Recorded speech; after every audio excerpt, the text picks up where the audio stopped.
की इस क्लास में आप देखने जा रहे हैं बीए 4th सेमेस्टर हिंदी का जो सिलेबस है, जिसका नाम है हिंदी अनुवाद, यानी कोर्स का टाइटल है हिंदी अनुवाद। 4th सेमेस्टर में आपको हिंदी अनुवाद के बारे में पढ़ना होता है। तो आज से स्टार्ट कर रहे हैं हम यूनिट नंबर 1 के बहुत ही महत्वपूर्ण जो टॉपिक्स हैं, जो आपके कंप्लीट सिलेबस, वहाँ सभी यूनिट के आपको डिटेल में क्लासेस मिल जाएंगी। चैनल पर जाकर आप देख सकते हैं। साथ ही कोई भी डाउट हो तो उसके लिए कमेंट ज़रूर से करिएगा। स्टार्ट करते हैं आज की क्लास को। तो सबसे पहले देखेंगे, जैसा कि आपके सिलेबस का नाम ही है अनुवाद, तो सबसे पहले अनुवाद की परिभाषा आपको वेरी वेरी इंपॉर्टेंट क्वेश्चन है, इसको जानना बहुत ही ज़्यादा ज़रूरी है। तो देखते हैं अनुवाद की परिभाषा को। अनुवाद क्या होता है?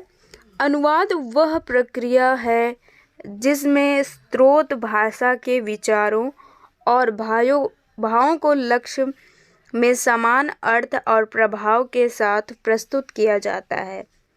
यानी ये समझिए, अनुवाद एक प्रक्रिया, एक प्रोसेस होता है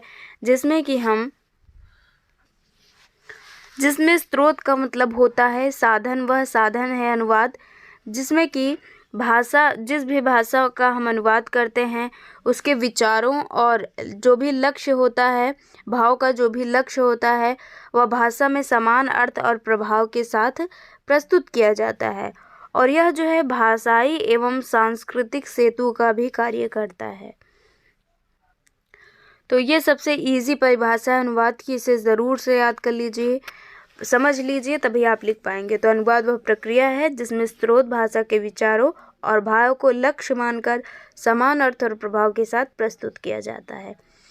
और इसी के साथ ही देखेंगे अगला इम्पोर्टेंट क्वेश्चन आपका यूनिट नंबर 1 का। अगला इम्पोर्टेंट क्वेश्चन है कि अनुवाद का क्या महत्व है, बताइए। ये भी वेरी वेरी इंपॉर्टेंट क्वेश्चन है आपके एग्जाम के लिए। तो देखते हैं अनुवाद के महत्व को। तो अनुवाद का महत्व यह है, अनुवाद का महत्व अगर आपको जैसे वर्ड लिमिट में लिखने को आ जाए, तो अगर मान लीजिए लघु उत्तरी में आता है तो आपको हेडिंग्स याद करनी होंगी, दीर्घ में आपको हेडिंग डालनी होती है, फिर आपको डिटेल उसका लिखना होता है। तो देखते हैं अनुवाद का क्या क्या महत्व है।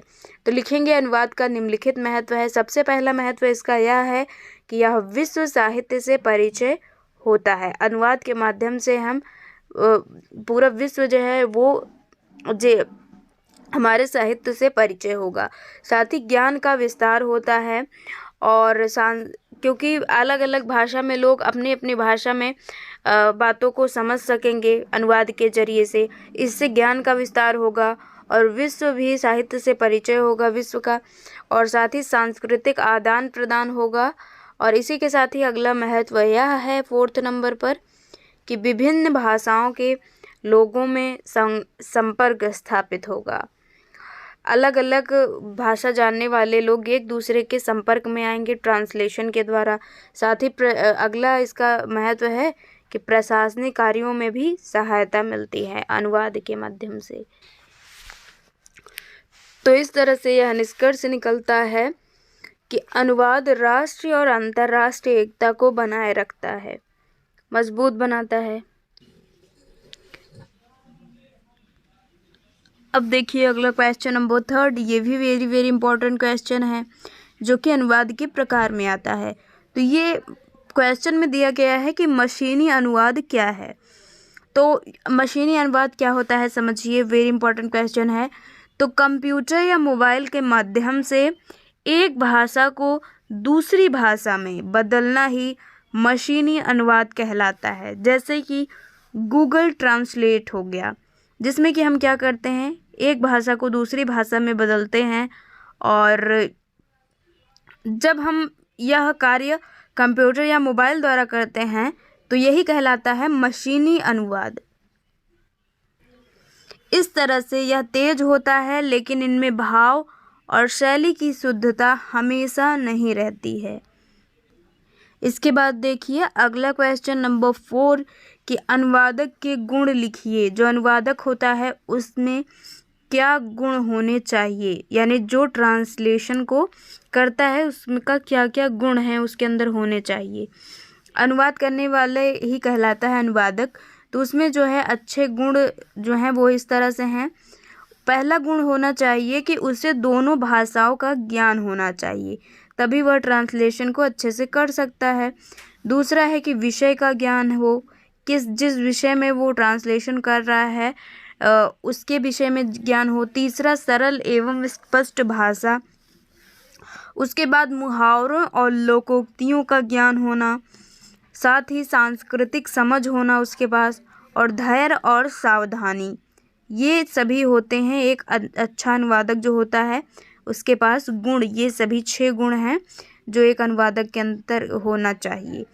दोनों भाषाओं का ज्ञान, विषय का ज्ञान, सरल एवं स्पष्ट भाषा, मुहावरे लोकोक्तियों का ज्ञान, सांस्कृतिक समझ, धैर्य और सावधानी। इसके बाद देखिए अगला इम्पोर्टेंट क्वेश्चन नंबर 4 कि अनुवाद में रोजगार की संभावनाओं पर प्रकाश डालिए। यानी अनुवाद किस तरह से लोगों को रोजगार देता है, इसकी संभावनाएं क्या हैं, इसको आपको बताना है। तो चलिए देखते हैं इसका इम्पोर्टेंट क्वेश्चन। ये आपके यूनिट नंबर 1 का सबसे लास्ट टॉपिक है।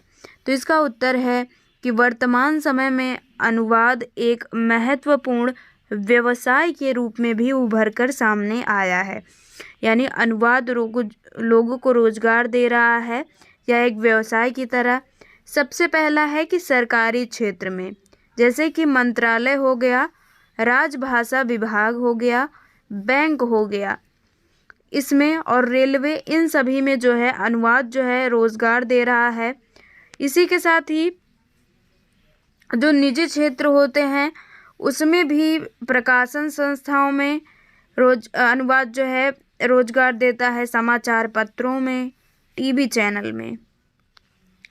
इसी के साथ ही डिजिटल क्षेत्रों में भी अनुवाद योगदान रोजगार दे रहा है, जैसे कि वेबसाइट अनुवाद हो गया, साथ ही सब टाइटल लेखन हो गया और कंटेंट लोकलाइजेशन हो गया। ये सभी जो हैं अच्छा वर्क दे रहा है। और साथ ही फ्रीलांसिंग, जिसमें कि घर बैठे अनुवाद कार्य करके आय अर्जित की जा सकती है।